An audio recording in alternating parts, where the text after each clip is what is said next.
All right, let's dive right in. We're about to get inside the head of a master strategist, a guy whose ideas about sea power basically wrote the rulebook for the modern world.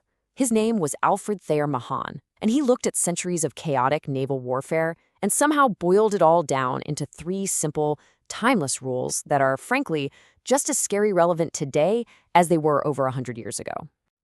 And this quote right here, this is the key to everything. This is the central idea we're going to keep coming back to.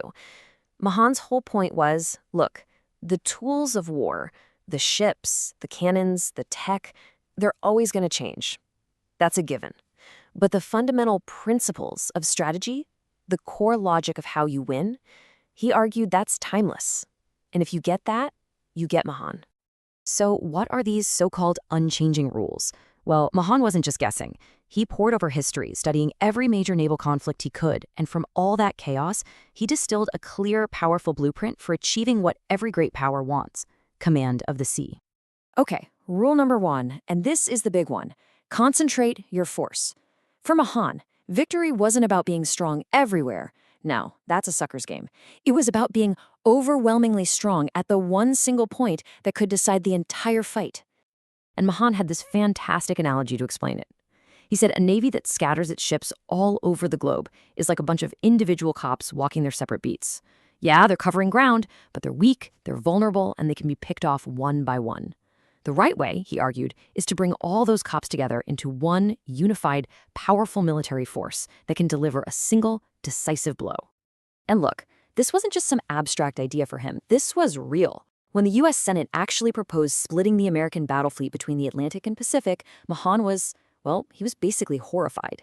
He laid it out so clearly. Having a weak fleet in one ocean and another weak one in the other doesn't make you strong. It just gives your enemy two easy targets. But if you unite them, now you've got a force that can actually dominate. All right, that brings us to Mahan's second rule, which flows right from the first one. Position is everything. So you've got your big, concentrated force. Great. The next question is, where do you put it? Because for Mahan, where your fleet was could be even more decisive than how many ships you had. And this all boils down to what he called the central position. Think of it like controlling the main intersection in a city. If you hold that crossroads, you can move your forces and strike out in any direction way faster than your enemy can react. You're not just playing the game anymore, you're controlling the entire board. And here's where you can really see how brilliant his thinking was. He looked back at history, at Napoleon's era, and saw how controlling the Danube Valley was the key to dominating land warfare in Europe. Then he looked to the future and applied that exact same logic to the soon-to-be-built Panama Canal. He saw it immediately for what it was: the ultimate naval central position for the United States, allowing a single, unified American fleet to jump between two massive oceans. Okay, this leads us to his third rule, and you could argue this is the most vital one of all. The fleet is the target. So, you've got your concentrated force, you've secured a superior position. Now what? What is the actual goal? No, really, think about it. In a massive war at sea, with everything on the line, what is the one thing you should be trying to do above all else?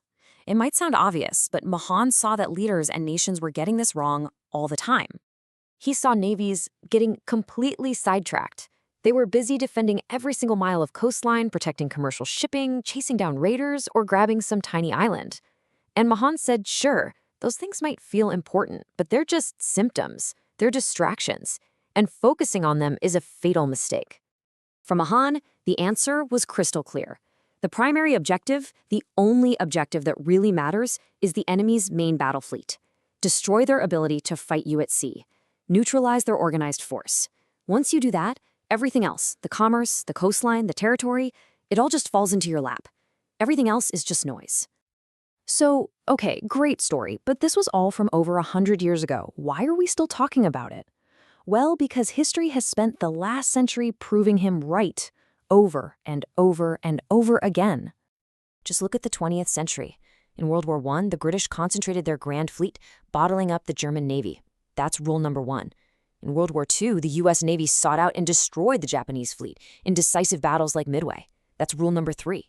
And during the Cold War, it was all about global naval positioning, with the U.S. and Soviet navies fighting for control of the seas. Concentration, position, targeting the fleet, It's like they were all using Mahan's playbook. And that brings us right up to today. This isn't just history class stuff. These principles, concentrating force, securing key positions, and prioritizing the neutralization of the enemy's military, are the absolute foundation of modern naval doctrine for every single major power on this planet.